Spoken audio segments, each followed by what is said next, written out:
Hello friends, how are you? Fine, sir.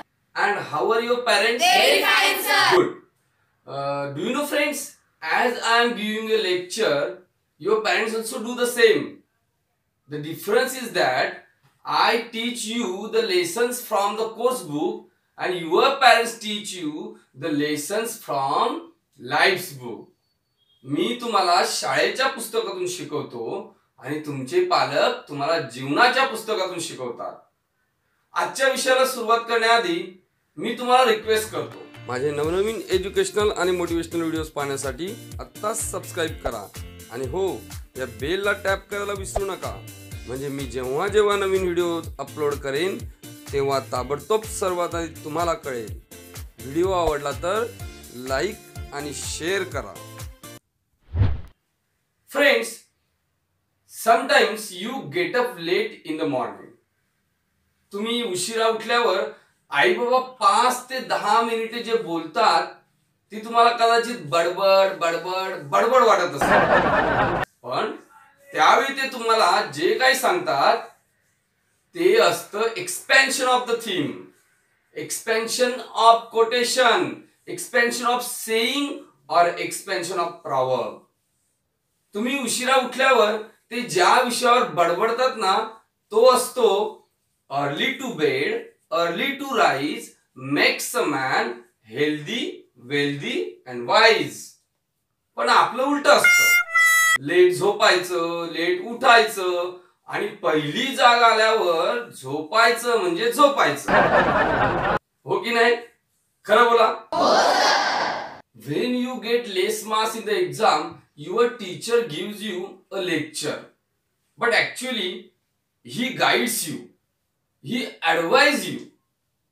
That time he expands a saying, hard work is the key to success. म्हणजेच expand the theme या प्रश्नाचे उत्तर दुसरे तिसरे काही नसून आपल्या आजूबाजूचे कोणीही एखादा विषय पटवून देण्यासाठी जे काही सांगतात बोलतात तेच. In the question expand the theme, today we are going to learn expand the proverb, saying, slogan or quotation. तुम्ही 3 पॅराग्राफ लिहिणार आहात. First, I tell you what the 3 paragraphs are and then we will learn what to write and how to write. First paragraph, meaning of the proverb, saying, slogan or quotation. Second paragraph, main body. Here you explain the proverb, saying, slogan, quotation in detail. Give examples of the famous people. Connect the examples with the given proverb, saying, slogan or quotation. You can write examples of your own experiences also. Third paragraph, conclusion. Summarize the whole thing with a moral lesson that you learn from the given proverb, saying, slogan or quotation. Now let's see what to write in the first paragraph.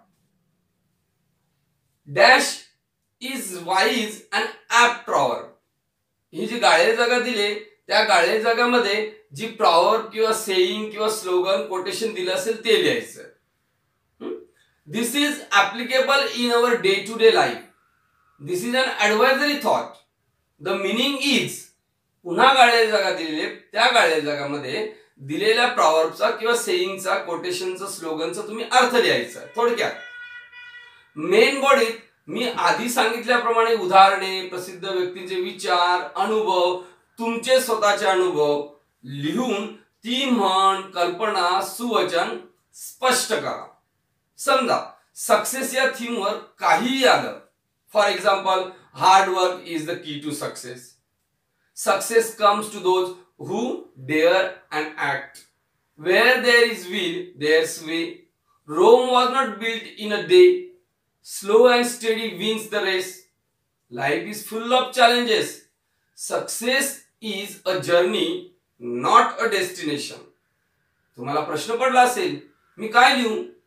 मित्रांनो, तुमचे course book म्हणजे text book नीट वाचून झाले असेल ना तर तुम्हाला ही अडचण अजिबात येणार नाही. सक्सेस या थीमवर लिहिताना जर तुम्ही be smart, his first flight, and epitome of courage, a brave heart dedicated to science and humanity हे धडे नीट वाचले असतील तर मेन बॉडीत काय लिहावे हे तुम्हाला लगेच कळेल.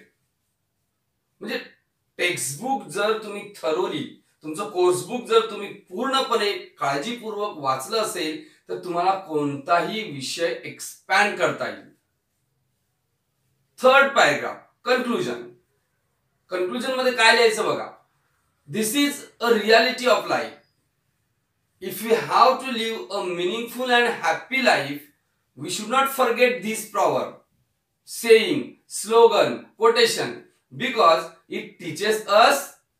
या गाड्या जागेमध्ये जे शिकायला मिळालं ते लिहा. काय मित्रांनो, आहे की नाही एक्सपॅन्ड द थीम हा प्रश्न सोपा. Bye, see you in next period. Bye.